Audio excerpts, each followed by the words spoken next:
မင်္ဂလာရှိတော်မနေ့ခင်မှာအားလုံးညီကောင်မောင်နှမအရောက်စီတိုင်းပေါ်မှာဘုရားသခင်အထူးကောင်းကြီးပေးပါစေ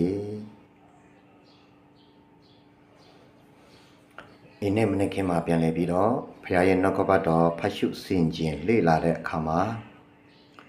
ဘုရားရဲ့တတ်စွမ်းနိုင်ခြင်းဘုရားရဲ့တကူတွေကိုကျွန်တော်တို့ကျမ်းစာမှာဖော်ပြထားတဲ့ပုဂ္ဂိုလ်တွေကိုဒီနေ့ဝင်ငါတွားချင်ပါတယ်ခွန်အားပေးချင်ပါတယ်ကောင်းစဉ်ကတော့ထာဝရဘုရားသခင်ကိုယုံကြည်ကိုးစားသောအခါဘုရားသခင်၏ကြီးမားသောတကူကိုတွေ့မြင်ရသည်ကျွန်တော်တို့ကျမ်းစာမှာတကယ်ကိုနော်ကဘာဦးကျမ်းစကနေကိုတကယ်ကိုဘုရားရဲ့တကူတွေကိုပုဂ္ဂိုလ်တိုင်းကိုနော်ကောင်းချီးပေးသွားတယ်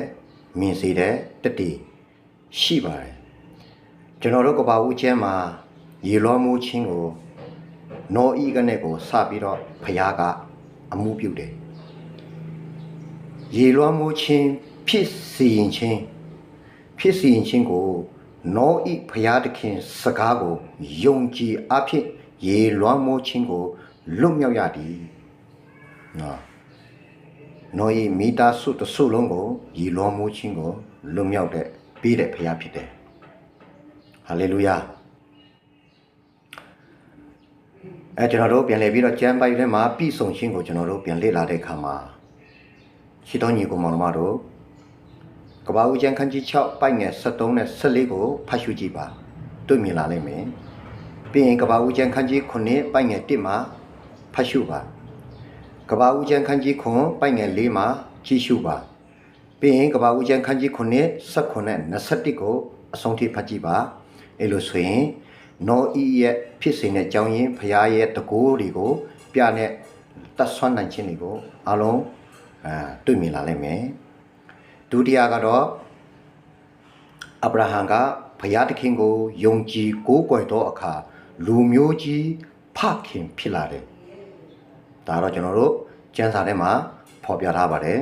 နော်ကဘာဦးကျမ်းခန်းကြီး7ပိုက်ငယ်1နဲ့3ထိကိုဖတ်ရှုကြည့်ပါနံပါတ်2ကကဘာဦးကျမ်းခန်းကြီး73ကိုအငယ်16ထိကိုလေ့လာကြည့်ပါနံပါတ်3ကကဘာဦးကျမ်းခန်းကြီး19ကိုအငယ်9နဲ့9တို့ကိုဖတ်ရှုကြည့်လိုက်ပါအဲလိုဆိုရင်ဘုရားသခင်အာဗြဟံကိုကောင်းချီးပေးတဲ့အရာလေးကိုဘုရား